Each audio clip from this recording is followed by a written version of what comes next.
भाई अब ट्रंप उतर आया है गाली गलौज पर। ये इसका लेवल ऑफ फ्रस्ट्रेशन दिखाता है कि वर्ल्ड सुपर पावर होने के बावजूद अमेरिका आज कितना आइसोलेट हो चुका है पूरी दुनिया से इसकी वजह से। ऐसे ये अमेरिकन हिस्ट्री का पहला ऐसा प्रेसिडेंट है जो सोशल मीडिया पर गाली गलौज लिखता है, वो भी ऑफिशियल अकाउंट से। बराक ओबामा और जो बाइडन ने भी सोशल मीडिया का काफी एक्सटेंसिवली यूज किया, पर वो टिपिकली फॉर्मल और पॉलिसी फोकस्ड रहते थे। एक तरफ ट्रंप स्ट्रेट ऑफ हॉर्मुज से फ्रस्ट्रेट है क्योंकि वो सिर्फ 33 किलोमीटर चौड़ा समुद्री रास्ता है जिसे वो पूरी ताकत लगा के खोल नहीं, और दूसरी तरफ नेटो के नियरली सभी मेंबर्स जिसमें France, Germany, UK, Italy, Greece, Poland सब मना कर चुके हैं उसकी मदद करने से। यहाँ तक कि अमेरिका के best friend Canada, Japan, Australia ये भी ना कर चुके हैं अमेरिका। अच्छा, दूसरों से मदद की उम्मीद तो क्या ही रखें, अपनी ही मिलिट्री में इनके फायरिंग चल रही है। पहले अटॉर्नी जनरल पैम बोंडी को फायर कर दिया गया, फिर जनरल आर जॉर्ज जो कि आर्मी चीफ ऑफ स्टाफ है उनको फायर कर दिया गया। Major general William Green, general David, general Jeffrey समेत 12 से ज्यादा जनरल्स को निकाला गया है नौकरी से क्योंकि वो ईरान पर ग्राउंड इन्वेजन साफ तौर पर रिफ्यूज कर रहे थे और बोल रहे थे कि ये हमारे सोल्जर्स के लिए एक सुसाइड मिशन है। याद रखना कि इस पूरे मिशन में एक भी इजरायली सोल्जर इन्वॉल्व नहीं होगा। जाहिर है कि पूरी दुनिया समझ चुकी है कि अभी भी जो अनरिलीज्ड एप्स्टीन फाइल्स उनकी पूरी डोर इजराइल के हाथों में है और वो ट्रंप को अपने इशारों पर नचा रहा है। पर ट्रंप की प्रॉब्लम यह है कि ईरान उसके इशारों पर नहीं नाच रहा। ईरान की जिस लीडरशिप को ये रोज खत्म करने की धमकी देता है, वो तो ईरान की सड़कों पर खुलेआम घूम रही है लीडरशिप,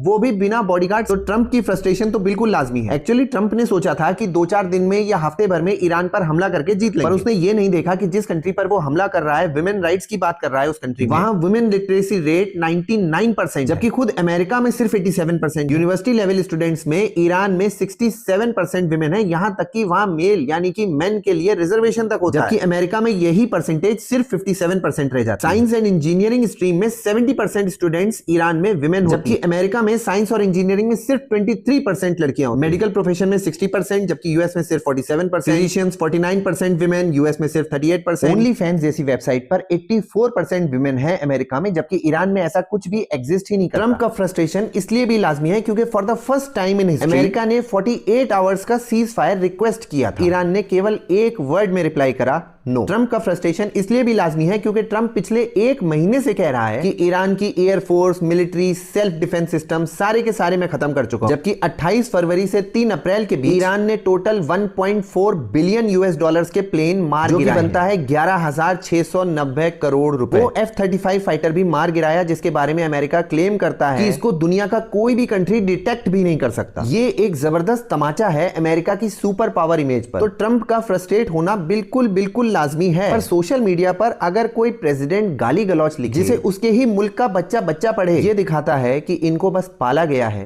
परवरिश नहीं हुई है। आपका क्या कहना है इस बारे में कमेंट में जरूर लिखना।